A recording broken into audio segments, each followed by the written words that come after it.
장영희 교수가 쓴 살아온 기적, 살아갈 기적이라고 하는 책에 이런 표현이 있습니다. 암을 앓다 보니 기적이 아닌 날이 단 하루도 없었습니다. 아침에 눈을 뜨면 기적과 같은 하루가 주어졌음에 감사하고, 석양을 바라보면서 하루를 기적처럼 살아낸 것에 감사하며, 잠자리에 들 때면 하나님 내일 아침에도 기적을 주시겠습니까 하는 마음으로 소망을 품었습니다. 그런데 이 장 교수가 유학 시절에 그녀는 컴퓨터를 사용할 줄 몰라서 논문을 타자로 쳤다고 합니다. 그런데 어느 날 뉴욕에 있는 친구 집에 들렸다가 거기서 그만 도둑이 차 트렁크를 열고 이 타자기를 포함해서 모든 짐을 다 털어가 버렸습니다. 그때 타자로 힘들게 쳐놓은 학위 논문까지 잃어버렸습니다. 그녀는 사흘 밤낮을 절망하며 누워 있었습니다. 다섯째 아침 햇살이 커튼 틈으로 스며드는 것을 보고 일어났습니다. 그 순간 가슴속 깊은 곳에서 속삭이는 목소리가 들렸습니다. 괜찮아. 다시 시작하면 되잖아. 다시 시작할 수 있어. 기껏해야 논문인데 내가 살아있잖아. 다시 시작하면 돼. 그 후에 1년 뒤 그는 논문을 마쳤는데 결과적으로 더 훌륭한 논문이 되었습니다. 그리고 정 교수는 논문의 제일 앞에 인사글에 이런 글을 적었습니다. 내게 생명을 주신 하나님과 부모님께 이 논문을 바칩니다. 그리고 논문 원고를 훔쳐가서 내 삶의 중요한 교훈, 다시 시작하는 법을 가르쳐준 도둑에게도 감사합니다. 여러분, 우리는 그리스도 안에 있기 때문에 우리에게 일어나는 모든 일은 다 감사의 이유가 됨을 믿으시기 바랍니다. 다음 주일은 우리 교회 2022년 추수감사 주일입니다. 그러나 동시에 전교인 총동원 주일이라서 미리 한 주 전에 추수감사절에 대한 설교를 드리려고 합니다. 오늘 읽은 본문은 우리가 너무나 잘 알고 있는 본문인데, 본문을 자세히 보면 범사에 그리고 예수 그리스도 안에서라고 하는 표현을 하고 있습니다. 이 말의 의미는 우리는 어떤 상황, 어떤 형편에서든지 그리스도 예수 안에서 감사할 수 있다고 하는 고백입니다. 다시 말하면 모든 것이 다 감사하다라고 하는 그런 고백입니다. 그러기 위해서는 우리는 세 가지 감사가 있어야 됩니다. 첫 번째로는 지금까지 베풀어 주신 은혜에 대한 감사입니다. 어떤 사람이 꿈에 천사의 안내를 받아서 하늘나라 창고를 구경하게 되었습니다. 그런데 한 창고에 가보니까 그 창고는 텅텅 비어 있었습니다. 안내하는 천사가 말하기를 하나님께서 사람들이 간절히 간구하는 기도의 응답으로 이 창고에 들어있던 보화를 다 내주었기 때문에 텅텅 비어 있습니다 라고 설명을 합니다. 근데 또 다른 창고를 가보니까 아직도 하늘나라에 보화가 가득 차 있는 겁니다. 안내하는 천사가 설명합니다. 이 창고에 있는 보화들은 하나님께 감사드리는 사람을 위해서 예비를 해놓은 것인데 하나님께 감사드리는 사람들이 많지 않아서 이렇게 가득 쌓여 있다라고 이야기를 했다고 합니다. 그렇습니다. 오늘날 하나님의 은혜와 축복을 막 간절히 간구하고 기도하는 사람은 많지만 받은 은혜를 기억하는 사람은 그렇게 많지 않습니다. 하나님께 부르짖어 기도하는 사람은 많지만 내가 응답받은 것에 감사하는 사람은 그렇게 많지 않습니다. 성경에 나오는 대표적인 인물이 유다의 히스기야 왕입니다. 히스기야 왕은 보기 드문 선한 왕이었습니다. 정직하게 정치를 했고 우상 타파에도 앞장서서 종교 개혁을 일으킨 선한 왕이었습니다. 인생의 전반기를 보면 그는 참 훌륭한 왕이었습니다. 그러나 그의 인생의 후반기를 보면 꼭 그렇지만은 않았습니다. 그가 어느 날 죽을 병에 걸려서 하나님 앞에 간절히 눈물로 기도해서 하나님으로부터 15년을 더 생명이 연장되어 살게 되는 은혜를 받게 됩니다. 근데 역대하 32장 24절에서 25절을 보면 안타깝게도 한 가지 오점을 남기고 말았습니다. 역대하 32장입니다. 그때 히스기야가 병들어 죽게 되었으므로 여호와께 기도하며 여호와께서 그에게 대답하시고 또 이적을 보이셨으나 히스기야가 마음이 교만하여 그 받은 은혜를 보답하지 아니하므로 진노가 그와 유다와 예루살렘에게 내리게 되었더니, 히스기야 왕은 간절히 하나님 앞에 기도해서 어렵게 건강을 되찾았습니다. 또 왕궁의 창고에는 금은, 보석, 향품도 온갖 보물들로 가득 찼고 가축도 때를 이을 정도로 많은 것들을 소유하게 되었습니다. 그러다 보니 이 모든 것이 자신의 지혜와 힘과 능력에 의해서 이루어진 것처럼 착각한 나머지 그만 교만해지기 시작을 합니다. 그리고 난 후로부터는 하나님께로부터 받은 은혜에 대해서 감사하지를 않았습니다. 여러분, 이처럼 사람이 교만해지면 감사하지 않습니다. 그래서 다시 말하면 감사하지 않는 사람은 다른 말로 표현하면 교만한 사람이다, 이렇게 말할 수 있습니다. 우리들도 도저히 불가능할 것 같은 질병에 걸려서 어려움을 겪다가 하나님 앞에 간절히 기도해서 건강을 다시 되찾을 때, 또한 오랫동안 직장을 구하지 못하다가 어렵게 취직이 되었을 때, 또 갈수록 삐뚤어지던 자녀가 새 사람이 되었을 때 정말 감사하죠. 제가 이 은혜를 추고도 잊지 않겠습니다. 정말 하나님 감사합니다. 이 은혜를 내가 끝까지 기억하겠습니다 라고 말하지만 우리가 시간이 지나면 지날수록 언제 그랬느냐는 듯이 다 잊어버리고 맙니다. 그렇다면 여러분들은 어떻습니까? 히스기야 왕처럼 하나님께서 지금까지 베풀어 주신 그 은혜를 잊어버리지는 않았습니까? 지금까지 베풀어 주신 은혜에 감사하기보다 오히려 원망과 불평을 하고 있지는 않습니까?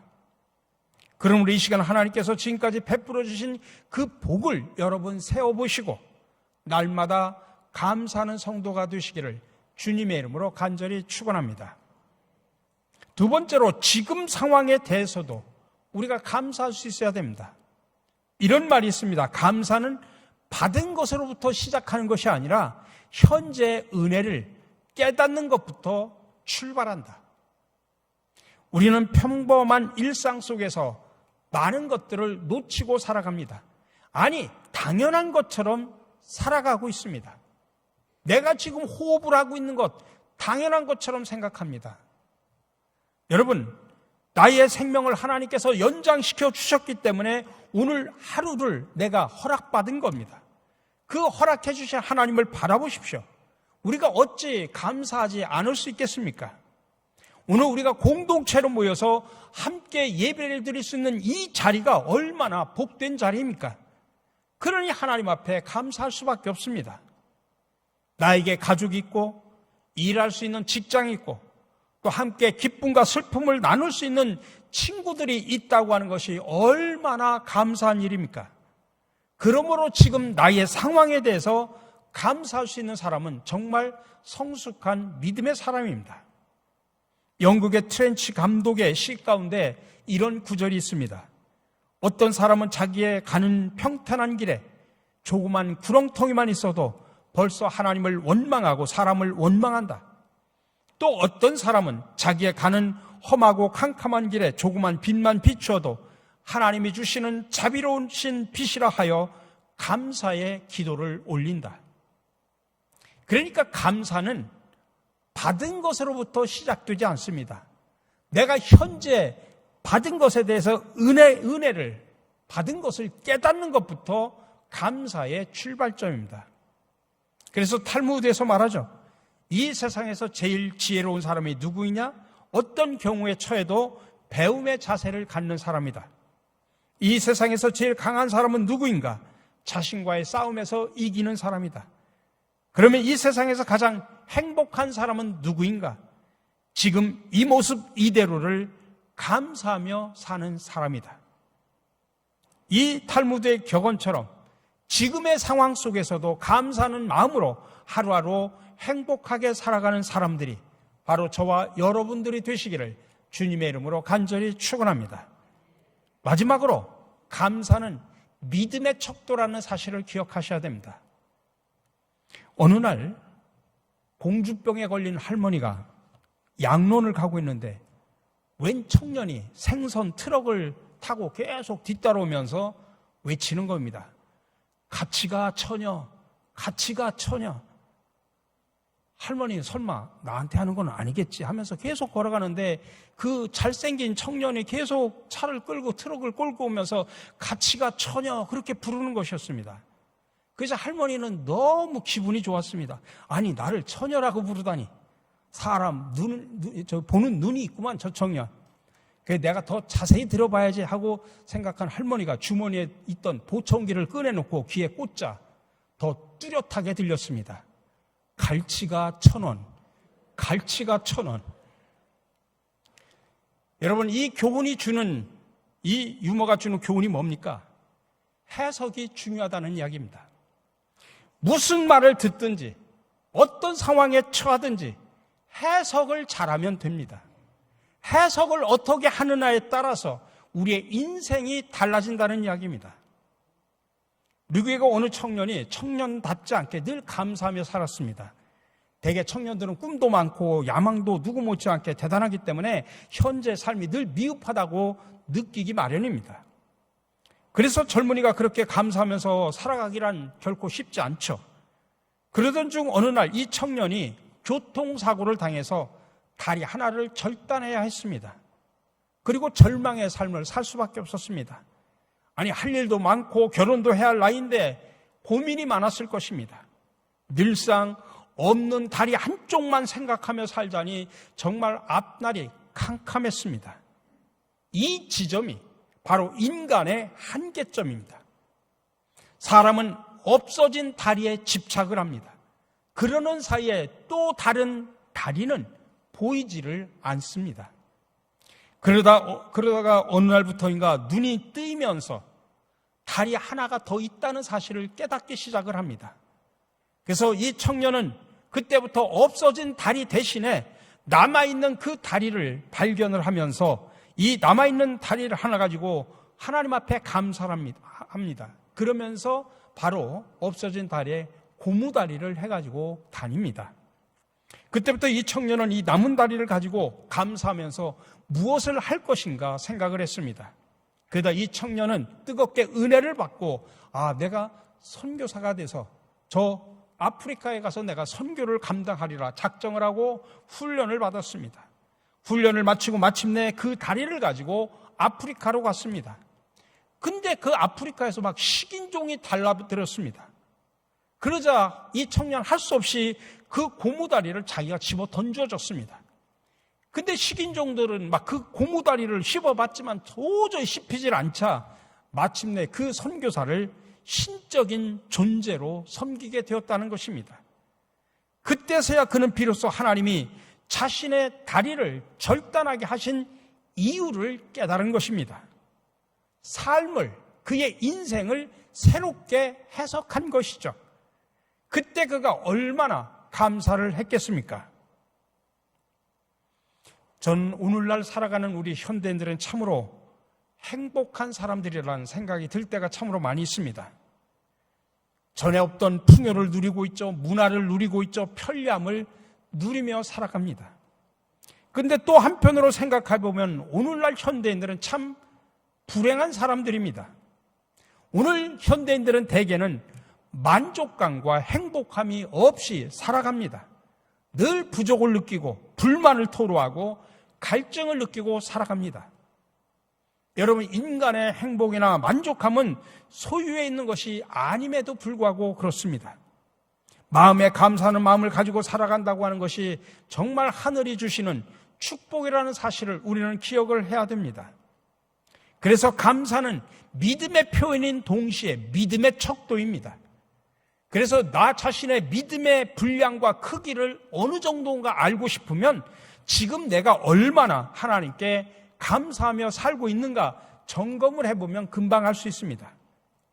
그러니 감사는 상황의 문제가 아니고 감정의 문제, 만족도의 문제가 아니라고 하는 것입니다. 아무리 교회를 오래 다녔고 중요한 직분을 받아 섬김의 자리에 있다고 할지라도 입에서 불만의 소리, 불평과 원망의 소리가 쏟아져 나오고 있다면 지금 바로 믿음을 점검해 봐야 할 때입니다. 믿음의 적신호가 켜져 있다는 증거입니다. 저는 오늘 마지막으로 시편을 통해서 하나님께서 우리에게 주시는 말씀을 여러분들에게 드리며 마치려고 합니다. 시편 50편 23절의 말씀입니다. 우리 다 같이 이 영상을 보시면서 고백을 하면서 같이 읽도록 하겠습니다.